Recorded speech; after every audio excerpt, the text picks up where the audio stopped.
దేవుని విలువ తెలిసిన మనిషికి, దేవుని సన్నిధి విలువ తెలిసిన మనిషికి ప్రతి దాని విలువ తెలుస్తుంది.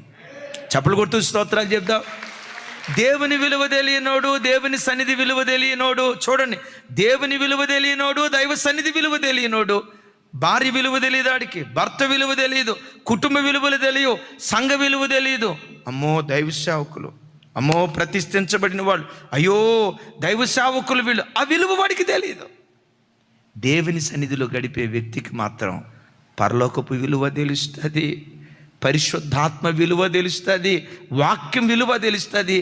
ప్రతి దాని విలువ తెలుసుకొని దాన్ని కాపాడుకునేవాడిగా మారిపోతాడు. విలువలేని చిక్కుడుగాయల కూర కోసం విలువైన జాస్తత్వాన్ని కోల్పోయాడు. విలువలేని చిక్కుడుగాయల కూరను తృణీకరించి విలువైన జాస్తత్వాన్ని యాకోబు స్వీకరించి